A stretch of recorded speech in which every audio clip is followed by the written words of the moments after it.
Hello and welcome to Quick Charge. I'm Steven and today is Monday, March 18th. Tesla CEO Elon Musk has made new comments about the upcoming next-gen Roadster and went as far as saying that it's not even really a car. Last month, Musk gave a rare update about the next-gen Tesla Roadster. In his update, the CEO said that a new prototype should be unveiled at the end of this year, and Tesla plans to bring the vehicle into production in 2025. Musk also doubled down on the plan to make it a partnership with SpaceX, as he previously said that the vehicle would be equipped with cold air thrusters to make it faster. He also added that the new Roadster is going to accelerate from 0 to 60 miles per hour in less than a second, making it the quickest vehicle in the world. Now, Musk had made comments about the new Tesla Roadster during an interview with Don Lemon released today. When Lemon asked if it's going to be a flying car, Musk answered, maybe, and then added, it's going to have some rocket technology in it. I think the only way to do something cooler than the Cybertruck is to combine Tesla and SpaceX technology to create something that's not even really a car, something that's never existed before. When asked if it will have a steering wheel, Musk responded, not exactly. It will have a drive-by-wire yoke, essentially like an aircraft or like how modern jets are controlled. Today, Audi is unveiling the Q6 e-tron, a next-gen EV based on the new PPE platform co-developed by Audi and Porsche. With the PPE, Audi is benefiting from a much more efficient electric powertrain that helps make the Q6 e-tron much more efficient than previous generations. At the battery level, PPE includes improvements at every stage, from the cells to the pack. Now, at the pack level, Audi's PPE pack is more efficient in design with a new thermal management system. For the Q6, the battery pack has a total capacity of 100 kilowatt hours and a useful capacity of 94.9 kilowatt hours. At the drive unit level, Audi has also made some major improvements with the PPE platform, both on the power and torque density and with efficiency. This was achieved through a bunch of improvements to advanced cooling and lubrication systems. With the Q6, Audi is using an asynchronous motor on the front axle and a permanent magnet motor on the rear. The Q6 is a mid-size SUV coming to complete the electrification of Audi's SUV lineup. It sits between the smaller Q4 and the bigger Q8, while being the electric counterpart to the popular Q5. Now, when it comes to the range, Audi is only confirming over 300 miles on the EPA test cycle. As for pricing, Audi has limited its communication to between the Q4 and Q8, which starts at $50,995 and $73,700 respectively. Now, as for the downsides here, there won't be any NACS for the Q6 e-tron, meaning owners are going to have to use an adapter to access the supercharger network. Mercedes-AMG is officially previewing its upcoming electric supercar. The sporty Mercedes-AMG EV will rival the new 1,000-plus horsepower Porsche Taycan Turbo GT and the 1,200 horsepower Lucid Air Sapphire. The new electric supercar will be the first to be underpinned by its dedicated AMG EA performance platform. Although still in its early stages of testing, this new platform will be a technological trailblazer powered by several new innovations. The concept is based on axial flux motor tech developed by Mercedes-owned YASA. YASA claims its tech provides 4 times more torque and double the power of nearly all current EV tech while being 50% lighter. The power unit will be used in addition to a new high-performance, high-voltage battery. Despite its heavy camouflage, you can also see the design is closer to that of the Porsche Taycan or Lucid Air for added performance. Mercedes-AMG said its new performance platform is still at the early stages of a demanding and comprehensive test plan. It will span several types of terrain on different continents. The Mercedes-AMG EV will compete with high-performance EVs like the Porsche Taycan Turbo GT,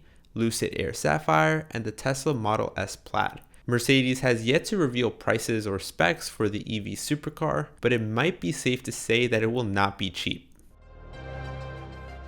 According to a new study, many EV drivers carry over habits from driving gasoline cars when they charge their EVs, which leads to wasted time, inconvenience, and range anxiety. The study, Mental Models Guide Electric Vehicles Charging, in April's edition of the peer-reviewed journal Energy, found that novice EV drivers and even those who had months of EV driving experience use a monitor gauge mental model. Basically, They monitor the battery charge gauge while driving, and when the gauge is low, head to an EV charging station to recharge.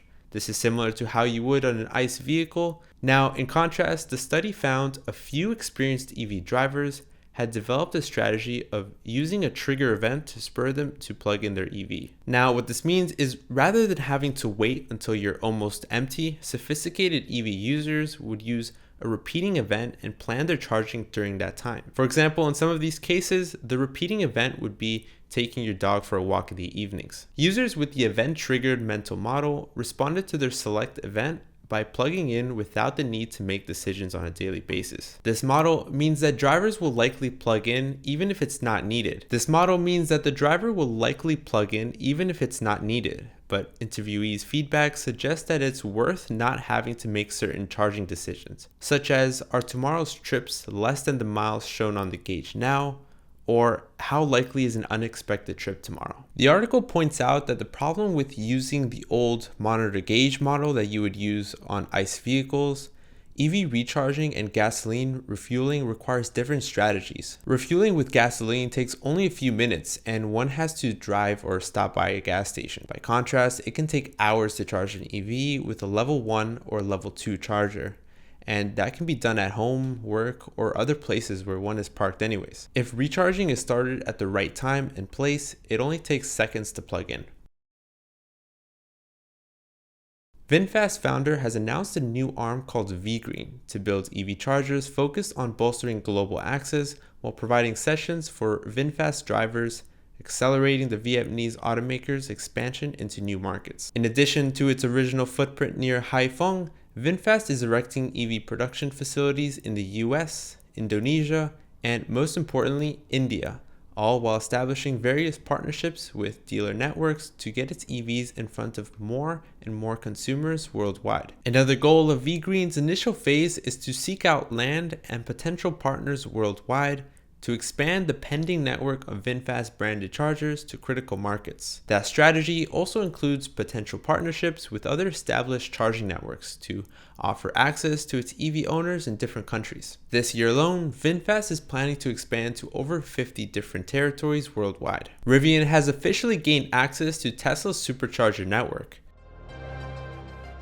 Rivian announced Rivian owners now have access to the Tesla supercharger network and will start receiving NACS DC adapters in April. The integration has now happened in the Rivian app, and if you happen to have a third-party NACS to CCS, you can now use the superchargers that are marked as open to non-Tesla EVs with a Rivian vehicle and directly through the Rivian app. Rivian wrote in a press release, because we handle our charging hardware and software in-house,